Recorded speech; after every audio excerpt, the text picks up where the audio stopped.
नया टॉपिक हम लोग शुरू कर रहे हैं, colour coding of carbon resistors. ये क्या होता है, इसकी बारीकियों को समझने का हम लोग प्रयास करेंगे और इसमें एक कोड है वो भी हम लोग को ध्यान रखना पड़ेगा। अमूमन इससे शॉर्ट क्वेश्चन पूछता है जैक बोर्ड में, ठीक है, तो वो चीज़ को भी हम लोग को ध्यान में रखना है और ऑब्जेक्टिव में भी कभी कभी एग्ज़ाम में ये पूछा जाता है इससे प्रश्न। और हम लोग सबसे पहले ये समझते हैं कि रेसिस्टर्स के बारे में ऑलरेडी हम लोग जान चुके हैं कि रेसिस्टर जो है वो करंट के फ्लो को रेसिस्ट करता है, रोकने का काम करता है। और रेसिस्टेंस जो है बेसिकली उसके कंडक्टर के लेंथ और उसके area of the cross section पे डिपेंड करता है। लेंथ के प्रोपोर्शनल होते हैं लेकिन एरिया ऑफ क्रॉस सेक्शन का इम्प्रोपोर्शनल होता है, ठीक है। ये प्रोपोर्शनल के साइन को हटा कर ही हम लोग रो लिखे थे जो कि हमारा रेसिस्टिविटी थी, और ये डिपेंड करती है प्रॉपर्टीज़ ऑफ द मटेरियल पर। और रेसिस्टेंस जो है ये डिपेंड करता है लेंथ और area of the cross section of conductor पर। कहने का मतलब है कि मान लीजिए जाए कि ये एक कॉपर का वायर है और ये इसकी लेंथ है, तो इसकी लेंथ को अगर हम चेंज करते हैं तो इसकी लेंथ को चेंज करने के कारण हमारा रेसिस्टेंस चेंज होता है। लेकिन अगर इसी कॉपर के वायर की जगह अगर हम एल्युमिनियम के वायर को ले लेते हैं तो ये हमारा मटेरियल चेंज हो रहा है, ठीक है, properties of the material change हो रहा है। कॉपर से ये एल्युमिनियम बन रहा है, दैट्स वाई यहाँ रेसिस्टिविटी इसकी चेंज होती है। कुल मिला के अगर हम कहें तो कहीं ना कहीं करंट को रेसिस्ट करने वाली प्रॉपर्टीज़ में ही चेंजिंग होती है। लेकिन कभी ये सोचे हो कि कोई भी इलेक्ट्रॉनिक्स डिवाइस जो बनता है उसमें कई सारे नैनो पार्ट्स होते हैं, बहुत सारे पार्ट्स छोटे छोटे उसमें पार्ट्स लगे हुए होते हैं, वो सभी को अलग अलग करंट की ज़रूरत पड़ती है। हम लोग तो मेन बोर्ड से निकाल कर स्विच को ऑन करके दे देते हैं 240 वोल्ट या जो भी हमारे परिपथ में या सर्किट में सप्लाई आता है उसको हम लोग यहाँ पे दे देते हैं। लेकिन ये जो नैनो पार्ट होते हैं उसमें देखना एक छोटा छोटा रेसिस्ट लगा होता है, ठीक है, कुछ ऐसा लगा रहता है जिसमें कि अलग अलग कलर का धारी टाइप का होता है जो कि यहाँ पर हमारे करंट को रेसिस्ट करके रोकने का, और जो नेक्स्ट वाले जो मटेरियल होते हैं जिसको कि अलग अलग करंट की ज़रूरत पड़ती है वहाँ वो सप्लाई करता है, ठीक है। यानी एक बात जो समझ में आ रहा है कि कोई भी इलेक्ट्रॉनिक डिवाइस के जो हार्डवेयर पार्ट होते हैं उसमें सभी पार्ट को अलग अलग करंट की ज़रूरत पड़ती है, यानी कहीं अधिक या कहीं पर कम करंट की ज़रूरत पड़ती है। तो इस करंट को हम कम या अधिक कैसे कर सकते हैं, क्योंकि हमारे पास तो एक ही प्रोसेस है कि रेसिस्ट करेंगे तो ही वो रुक सकता है। मतलब जितना आ रहा है उससे अधिक तो ज़रूरत नहीं पड़ेगी, लेकिन उससे अगर जहाँ पे कम पड़ेगी तो उसके हमको रेसिस्ट करने के लिए लगाना पड़ेगा। ऐसे हम लोग को पता है कि जो भी वायर होते हैं वो उसमें ऑलरेडी रेसिस्टेंस के भी प्रॉपर्टीज़ होते हैं, मतलब वो भी करंट को रेसिस्ट करता है। जितने भी कंडक्टर होते हैं वो सभी कोई करंट को रेसिस्ट करने का काम करता है, ठीक है। लेकिन इतना लार्ज अमाउंट में नहीं करता है कि अगर हम चाहेंगे तो 3000 अगर हमको ओम का रेसिस्टेंस चाहिए तो किसी एक कॉपर या एल्युमिनियम के वायर के साथ ये पॉसिबल नहीं है, क्योंकि अगर हम कॉपर और वायर के एल्युमिनियम के वायर को अगर हम 3000 ओम में रेसिस्ट में कन्वर्ट करना चाहते हैं, इसका मतलब है इसका या तो लंबाई को चेंज करना पड़ेगा, यानी बहुत ही लार्ज लेंथ को हमको क्रिएट करना पड़ेगा उस वायर का, या फिर उस वायर को कि area of the cross section को हमको कम करना पड़ेगा, क्योंकि ये कम होने के बाद यही अधिक हो सकता है।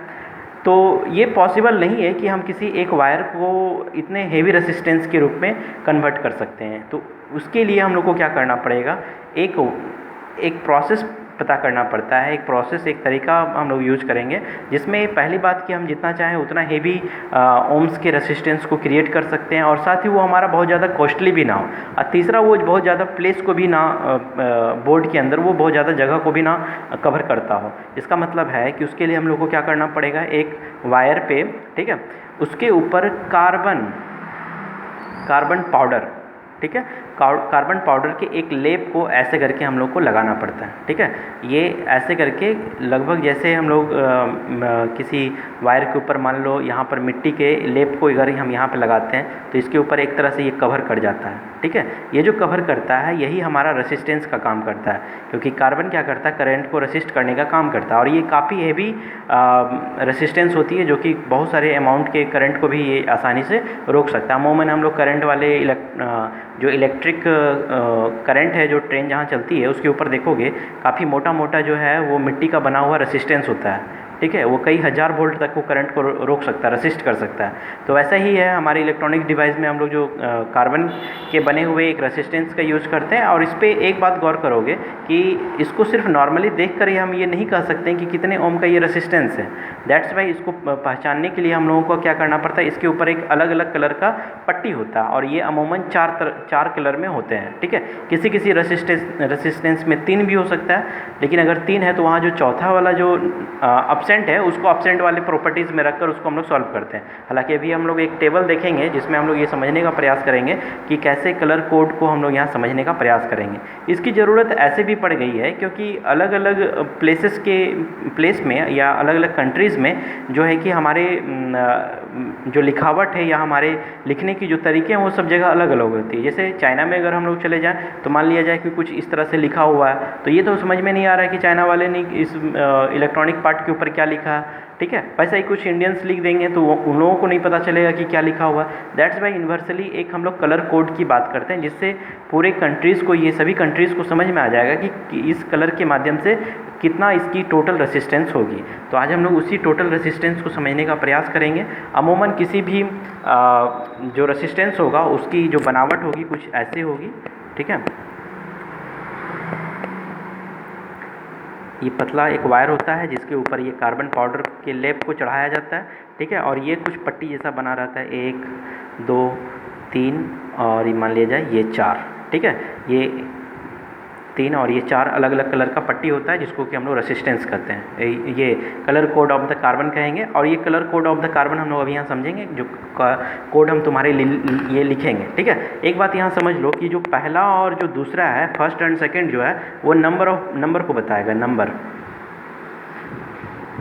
ठीक है, या बैंड नंबर को बताएगा और यही हमारा मैग्नीट्यूड होता है, या इसी को सिग्निफिकेंट नंबर भी कहेंगे। मतलब इसकी जो वैल्यूज़ होंगी ये दोनों मिलकर वो वही कहीं ना कहीं हमारा रेसिस्टेंस की मैग्नीट्यूड बताने का पर्पस है। तीसरा जो थर्ड बैंड जो है ये हमारा जो बताता है ये हमको बैंड मल्टीप्लिकेशन, ठीक है। यहाँ जो हम लोग अभी कोड लिखेंगे उसके जो थर्ड वैल्यूज़ होंगे उसको हम इसके साथ मल्टीप्लाई करेंगे और जो चौथा वाले जो होता है, चौथा बैंड जो होता है वो हम लोगों को टॉलरेंस को बताएगा।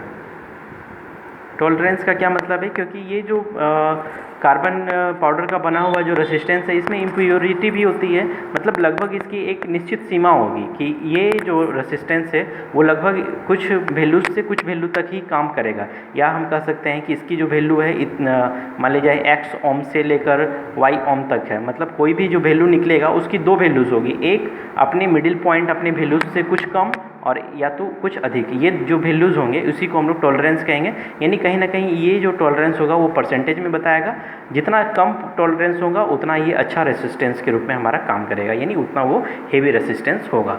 चलो अब हम लोग इसके सबसे पहले हम लोग तो देख लेते हैं इसके कलर बॉन्ड क्या क्या है, ठीक है, कलर कोड क्या क्या, उसके बाद हम लोग इसके न्यूमेरिकल्स पे चलेंगे। चलो देखोगे यहाँ पे हम एक टेबल लिख के रखे हुए हैं, कलर कोड है यहाँ पर, इसको हम लोग को रिमाइंड करना होगा। हालांकि यहाँ पे एक हम ट्रिक भी देखेंगे अभी, ठीक है। पहले यहाँ देख लो क्या क्या लिखे हैं, black, brown, red, orange, yellow, green, blue, violet, grey और वाइट। ये हमारा 10 कलर है, ठीक है।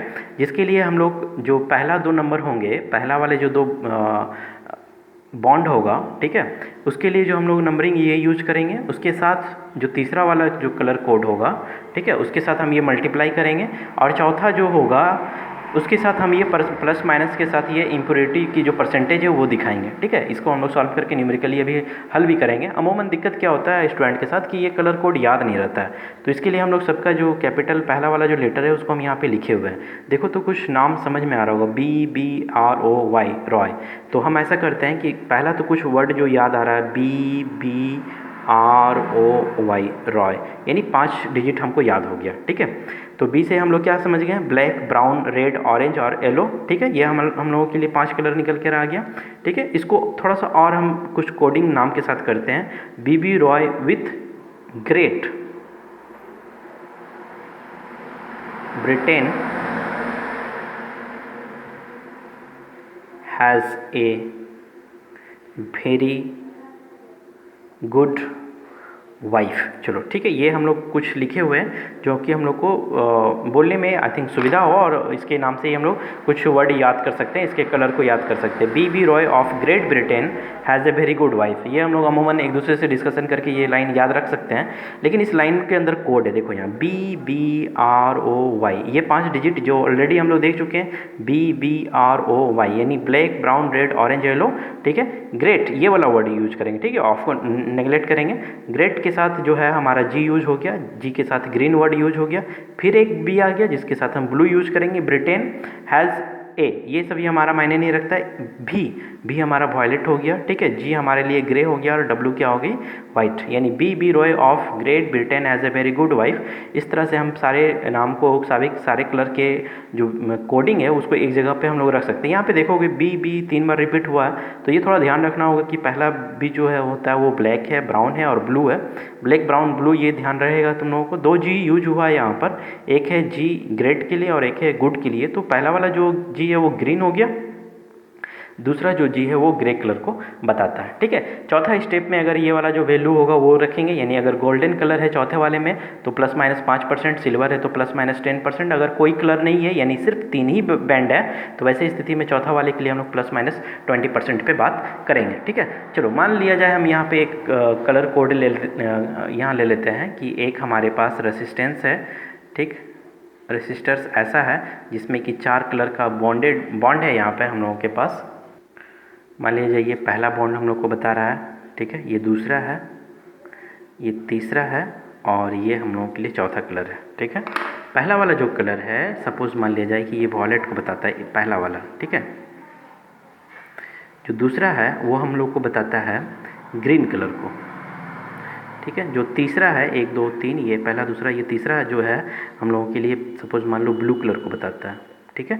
और ये चौथा जो है वो सिल्वर को बता रहा है, ठीक। तो इसकी जो कोडिंग होगी यानी कुल मिलाकर ये कितने रेसिस्टेंस को बताता है, चलो आओ देखते हैं। पहला हमारे जो एक बात और गौर करोगे सभी बच्चे, अगर मान लिया जाए इसी रेसिस्टेंस को हम चेंज कर देते हैं, अगर पलट लेते, सिल्वर यहाँ पे होता और वॉयलेट अगर इधर होता तो फिर हम क्या करते, तो वैसे स्थिति में हमारे पास काउंटिंग कैसे होती, वैसे स्थिति में भी हमारी काउंटिंग पहले जो है इधर से होती है। मतलब ये समझ के चलो कि जिस एंड में सिल्वर हो, गोल्ड हो या कोई कलर ना हो वो हमारा चौथा स्टेप ही होगा। चाहे अगर हम इसको घुमा के आगे भी कर लें तो भी हम इसकी जो काउंटिंग होगी ये 4th नंबर पे ही होगी। तो वैसे स्थिति में ये 1 2 3 होगा। अगर हम इसको पलट लें तो भी इधर से 1 2 3 होगा, ठीक है। तो ये तो हमारा 4th कलर को इंडिकेट करेगा। मतलब कुल मिला के अगर समझो तो ये तीनों में से जो भी होगा वो पोर्शन चौथा होगा और उसके जस्ट अपोजिट वाला जो एंड होगा वहाँ से हम लोग काउंट करना शुरू करेंगे। तो पहले वाले स्थिति में देखो यहाँ क्या है, वॉयलेट। तो वॉयलेट के लिए हम लोग जो स्टेप है वो देखो तो कितना बता रहा है, 7, ठीक है। यानी पहला और दूसरा वाले के लिए जो हमारे पास मान है वो हम लोग डिजिट लिखेंगे, नंबर लिखेंगे। तो पहला जो कोड है वो वॉयलेट है, तो वॉयलेट के लिए जो नंबर है वो हमारे पास 7 है, तो चलो 7 लिख लिए। उसके बाद जो सेकंड वाला है, ये जो दूसरा स्टेप बता रहा है, ये पहला स्टेप हो गया, ये दूसरा है, ये तीसरा और ये चौथा स्टेप जो हमारा बता रहा है, बैंड जो बता रहा है, ये दूसरा जो बैंड है वो ग्रीन है। तो ग्रीन के लिए हम लोग देख लेते हैं हमारे पास क्या बनता है, 5। तो 7 के साथ ये 5 मिलाकर लिखेंगे, ठीक है। दोनों को अलग अलग नहीं लिखना है हम लोग को। ये नंबर है पहला और दूसरा वाले को मिला के लिखना है। उसके बाद जो तीसरा जो बैंड बनेगा उसको हम इनटू लिखेंगे, मल्टीप्लिकेशन लिखेंगे, मल्टीप्लायर रहेगा। तीसरा जो है हमारा ब्लू है, तो देखो ये तीसरा जो ब्लू है वो तीसरे स्टेप के लिए हमारे पास जो मान है वो 10 टू द पावर के फॉर्म में रहेगा। 10 टू द पावर कितना है, 6। उसके बाद प्लस माइनस सिल्वर का मान कितना होता है, 10%। यानी हम चाहे तो इसको बिना सॉल्व किए हुए भी हम इसको इतना ओम ±10% कर सकते हैं, ठीक है। या फिर इस प्लस माइनस को भी हम लोग सॉल्व करके देख सकते हैं। चलो एक क्वेश्चन ऐसा लेते हैं जिसमें हम लोग सॉल्व करते हैं, ठीक है। मान लीजिए हम यहाँ पर एक फिर से बैंड ले रहे हैं, कलर कोड वाला रेसिस्टेंस है 2 3 और ये हमारा 4 हो गया, ठीक। देखो यहाँ पे सपोज मान लो कि हमारा ये जो पहला जो बॉन्ड है ये हमारा येलो है, ठीक है, ये पहला। ये दूसरा जो जिसको हम सेकंड नंबर पे कह रहे हैं, मान लीजिए ये हमारा रेड कलर है, ठीक है। तीसरा जो है वो इसको हम मान लेते हैं ब्राउन, ठीक है। और जो चौथा स्टेप है ये हमारा है गोल्ड कलर का, ठीक है। ये तीसरा हो गया। चलो ये देखते हैं कि पहला हमारे पास सबसे पहले तो काउंटिंग हमारा इधर से स्टार्ट होगा क्योंकि ये गोल्ड है, ये चौथे नंबर पर होना है इसको। येलो का जो नंबरिंग है वो कितना 4 है, तो ये हमारे पास 4 हो गया, ठीक है। रेड का कितना नंबरिंग है 2, तो ये 2 हो गया यानी 42 हो गया इनटू। थर्ड जो है ब्राउन है, ब्राउन के लिए हमारे पास कितना 10 टू द पावर 1 है, ठीक है। प्लस माइनस और गोल्ड का कितना है 5%, प्लस माइनस 5%, यानी 4 2 इसको 10 से मल्टीप्लाई कर देंगे तो 420 प्लस माइनस 5%, मतलब 420 का 5% या तो कम होगा या 5% अधिक होगा। तो ऐसा करते हैं, सबसे पहले हम लोग 420 का हम लोग 5% निकाल लेते हैं। 420 का अगर हम लोग 5% निकालेंगे तो हो गया 5 2 21 21, यानी हमारे पास ये जो 420 है इसका प्लस 21 से लेकर या माइनस 21 से लेकर 420 प्लस 21 तक ये वैल्यू हमारा क्या होगा, रसिस्ट करेगा। ठीक है, ये जो हमारा वैल्यू है वो प्लस माइनस 20 से लेकर प्लस माइनस 21 तक, ये माइनस 21 से लेकर प्लस 21 तक वैल्यूज़ के बीच में वेरी करेगा। यानी कुल मिला के कहें तो 399 हो गया यहाँ पे 399 ओम टू 441 ओम। ठीक है, ये इतने ओम तक वैल्यूज़ के लिए वेरीफाई वैलिड है। ठीक है, यानी ये इतना ओम तक ये इसमें काम ये करेगा। अब जैसे कभी कभी क्वेश्चन क्या होता है कि कलर कोड के लिए तुमको कलर का जो वैल्यूज़ है वो दे दिया जाएगा और कहा है कि बैंड लिखे, यानी इसके लिए हमको फिगर प्लॉट करना है। जैसे 48 के प्लस माइनस 5% के लिए, ठीक है, इसके लिए बैंड लिखना है कि कैसे ही कलर कोड बैंड बनेगा।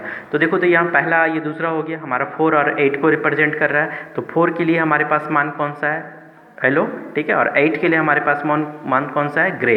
यानी हम जो यहाँ पे कार्बन कोड तैयार करेंगे उसमें पहला वाला जो इंड है, पहला वाला जो बैंड होगा, ये हमारा 4 के लिए कौन सा हो जाएगा, हेलो, ठीक है, और 8 जो है हमारे पास कौन सा हो गया, ग्रे। ये दूसरा जो बैंड हो गया ये हमारा ग्रे हो गया, ग्रे कलर का। ठीक है, तीसरा देखो यहाँ 1000 है, यानी इसको हम 48 इंटू 10⁻³ लिख सकते हैं। 1000 प्लस माइनस 5% ये लिखा जा सकता है इसको। तो 10⁻³ किसके वैल्यूज़ को बताता है, 10⁻³ जो है ऑरेंज को बताता है। यानी जो तीसरा जो बैंड बनेगा वो हो जाएगा यहाँ ऑरेंज। ठीक है, और ये चौथा प्लस माइनस 5% किसको बताता है, गोल्ड को। तो ये चौथा जो बैंड हो वो हमारा गोल्ड हो जाएगा। ठीक है, तो एक बात समझ में आ रहा है हमको कि अगर ये दिया हो तो ये निकाल सकते हैं, या फिर अगर ये दिया हो तो हम ये भी बनाकर दिखा सकते हैं। यानी यहाँ पर दो तरह से प्रश्न क्वेश्चन एराइज हो सकता है, जो हम लोग यहाँ पर समझ रहे हैं कि बैंड अगर दिया हो तो उसकी न्यूमेरिकल वैल्यू हम पता कर सकते हैं, प्लस माइनस कितना % के साथ ये ओम जो है वो वेरी करेगा, या फिर अगर इसका वैल्यूज़ दी हुई हो तो उसके लिए हम लोग कलर कोड बैंड बना सकते हैं। ठीक है, तो ये कुछ छोटा सा टॉपिक्स था जो हम लोग यहाँ पर देखें कलर कोड के लिए। आई होप कि यहाँ पे समझ में आया होगा। कम से कम ये वाला ज़रूर ध्यान रखना, और उसमें भी खास करके ये जो लाइन्स हम लोग लिखे हुए हैं दोबारा हम रिपीट कर देना चाहते हैं तुम लोगों के लिए। बीबी रॉय, ये तो हमेशा ये ध्यान रहेगा, B B Roy of Great Britain has a very good wife. ठीक है, BBROY, ये 5 कलर तो हमको यहीं से मिलता है। ये छठा मिल गया, ये 7वां मिल गया। ठीक है, ये हमारा 8वां कलर हो गया, ये 9th कलर हो गया, ये 10th कलर हो गया। तो ये थोड़ा सा हम लोग को एक दो बार एक दूसरे से आपस में ही रिपीट करना है। उसके बाद इसमें आई थिंक हमको नहीं लगता है कि कोई दिक्कत होने वाला है। ठीक है, तो इसमें से रिलेटेड 2-3 क्वेश्चन भी हम लोग देख चुके हैं। नेक्स्ट क्लास में हम लोग एक नई वीडियो के साथ आएंगे। लेकिन जो भी बच्चे अब तक सब्सक्राइब नहीं किए हुए चैनल को जरूर कर लेना, ताकि तुमको समय पे सारा कुछ का नोटिफिकेशन मिलते रहेगा। और जो भी 12th फिजिक्स की फिजिक्स में 12th क्लास की फिजिक्स में रिलेटेड जो भी टॉपिक्स तुम्हारे झारखंड बोर्ड के 12th एग्जाम के लिए है, वो सारा कुछ इस टॉपिक्स में इस चैनल पे हम लोग देखेंगे एक एक करके। आई होप कि तुम लोग को यहाँ समझ में आ रहा होगा। नेक्स्ट क्लास में हम लोग यहाँ से आगे चलेंगे।